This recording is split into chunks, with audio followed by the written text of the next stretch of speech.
Hey guys, how's it going? Welcome to another segment of On the Bench, where we discover and work on small, meaningless tasks like cleaning bolts.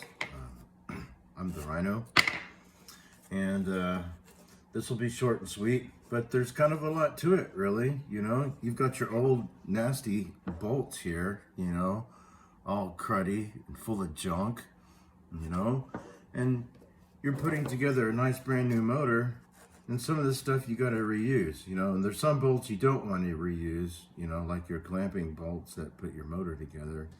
You don't want to reuse those bolts because they're a one-time use kind of a torque deal. So other bolts like your accessory bolts and things that hold on all of your other pulleys and things like that, you can reuse those. So what I'll do, I use cardboard and I will punch holes in the cardboard according to where the bolts, configure on the part that I pulled from. That way I know where they go. Some of this stuff, it doesn't really matter, but for instance, my water pump, those bolts are specific to where they go. So I draw the pattern on there, and that's where the bolts go, and that way I don't lose them, and I can put this down somewhere. And they don't get lost and they're organized. So I'll take the bolt, get you a nice little wire brush. It's going to take a little bit of time with your hands, clean those threads really nice. Or if you got a little bench grinder with a wire wheel brush on it, go for it. That's, I didn't have one of those at this time, so I did it by hand, get some brake cleaner and clean all the gunk off, and I'll put it back on that cardboard, spray paint it. When it's nice and dry, you can pull them off. And then if the threads are goobered up a little bit, like this bolt, I don't know if you can see that on there, but it is a little boogered up there near the top. That part of the bolt just lies inside of the casing that holds the alternator bracket on. So really it's just this clamping force. There's just some moisture that's gotten in there. So really, if you want to clean these threads up, you can chase them,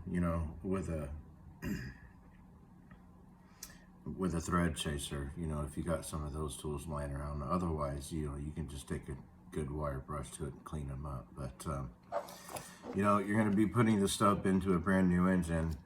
I'll go ahead and I use this Super Lube. This is a synthetic grease, and I use this for a lot of different things. And this is going to keep things nice and lubed up, at least where water can't get to it. And you'll be able to pull your bolts back out into the future. And if you're really concerned about some of your bolts that penetrate into the water parts of your motor, then you should be using an anti-seize so you can get the bolts pulled back out. So that's got copper in there, and it's good for high heat. You can use these on spark plugs. I use them on spark plugs, and also other parts of the engine where they touch the water jackets. Like there's some of the head bolts on the Ford motors that you can put some of this stuff on, and that'll keep the bolt at least from seizing in there, since they do come in contact with water. So just short little things about keeping the bolts clean and organizing the parts and the little tiny bolts that keep your parts on your engine, and easy, simple little ways to keep them organized so you don't lose them. So get your parts, reuse them, clean them up, put them back on, lube them up so they go back on. If you're reusing old parts, you can clean them up and take the old bolt that went in there and lube it up, chase those threads into what it goes into, and clean those threads out. Get your can of brake cleaner and stick that straw down in there and spray it out.